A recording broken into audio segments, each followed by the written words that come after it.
अगर आप मेरे चैनल को पसंद करते हैं तो कृपया सब्सक्राइब करें और बेल आइकन दबाएं।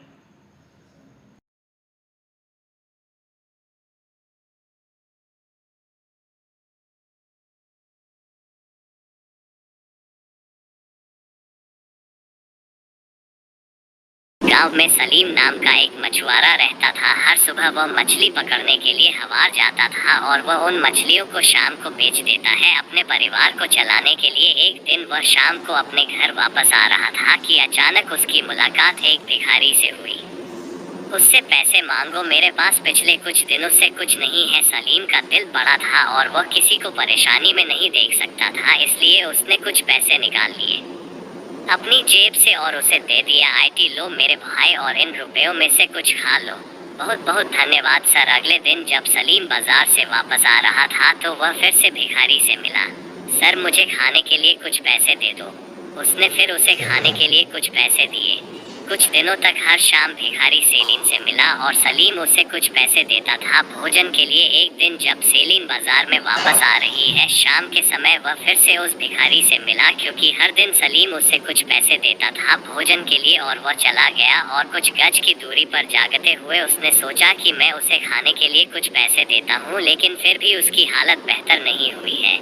मुझे लगता है कि उसे कुछ और पैसे दे दो। यह सोचकर वो वापस उसके पास गया और कहा, सुनो भाई, कल तुम नदी के किनारे आओ, मैं तुम्हें कुछ बड़ा देने गया था। निश्चित रूप से सर, नदी तट पर अवश्य पधारें। अगले दिन जब सलीम नदी के किनारे पहुंचा तो देखा कि भिखारी उसका इंतजार कर रहा था। सलीम को देखकर भिखारी बोला, सर मैं पहुंच गया हूं, अब दे दो। मुझे कौन सा अवार्ड देना चाहते हैं? मैं तुम्हें महान पुरस्कार दूंगा, लेकिन उसके लिए आपको नदी से कुछ मछलियाँ पकड़नी होंगी।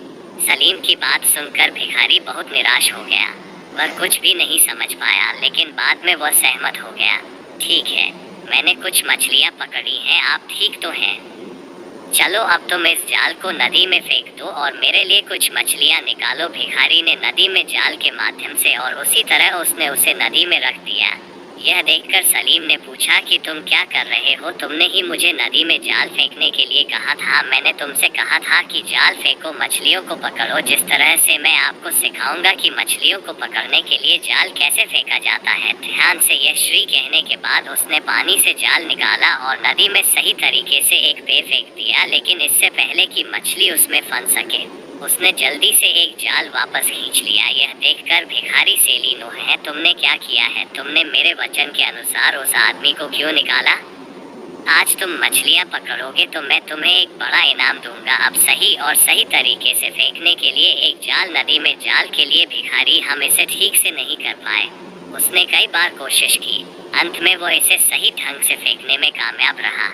अब दोनों थे मछलियों को उनके नल में पकड़ने के लिए लंबे समय तक प्रतीक्षा करें। कोई मछली जाल में नहीं फंसती है, इसलिए बहुत भूख लगी है। भिखारी ने मुझे मछलियों को पकड़ने के लिए कहने के बावजूद कहा कि अगर आप मुझे खाने के लिए कुछ पैसे दे सकते हैं तो बेहतर हो सकता है। मुझे नहीं पता कि मैं यह सब क्यों कर रहा हूँ, और बस आराम करो। मछलियों को पकड़ने के लिए हमें दावा करना होगा और सूचीबद्ध कर सामूहिक करना होगा। भिखारी तो आया लेकिन भूखा था। वे दोनों बहुत देर तक ऐसे ही रहे। अंत में उन्हें जाल में कुछ सुनाई देता है। जब उन्होंने जाल को देखा तो उन्होंने देखा कि बहुत सारी मछलियाँ जाल में फंसी हुई हैं। ओह, हम कुछ मछलियाँ लाए हैं। ओह, चिल्लाओ मत, बस जाल को बाहर खींचो। प्रतीक्षा प्रतीक्षा प्रतीक्षा। अंत तक वे दोनों जाल को बाहर निकालते हैं। उनके पास बहुत सारी मछलियाँ हैं और जाल को देखने के बाद भिखारी बहुत खुश और उत्साहित था। उसने सेलिन से कहा कि मैं तुम्हारे लिए कुछ मछलियाँ लाया हूँ, अब अपने वादे के अनुसार तुम मुझे यह सुनने के बाद एक बड़ा पुरस्कार दो। सलीम ने बहुत ही शालीनता से जवाब दिया कि आपने अपना अवार्ड चला दिया है, आपने मुझे कोई पुरस्कार नहीं दिया है। भाई, मैंने सोचा था कि अब मछलियाँ कैसे पकड़ें। अब आपको किसी से भीख मांगने या पुरस्कार मांगने की जरूरत नहीं है। अब आप मछलियों को बाजार में बेचने के लिए फंसा सकते हैं और एक सम्मानजनक जीवन जी सकते हैं, जिसे भिखारी समझ गया। लीफ सबक ने उन्हें जवाब दिया कि आपका बिल्कुल सही है, मुझे मेरा पुरस्कार मिल गया है। अब मैं मछलियों को डाल सकता हूँ और उन्हें सम्मान पूर्वक अपना जीवन बिताने के लिए बेच सकता हूँ। अगर आप मेरे चैनल को पसंद करते हैं तो कृपया सदस्यता लें और घंटी दबाएं।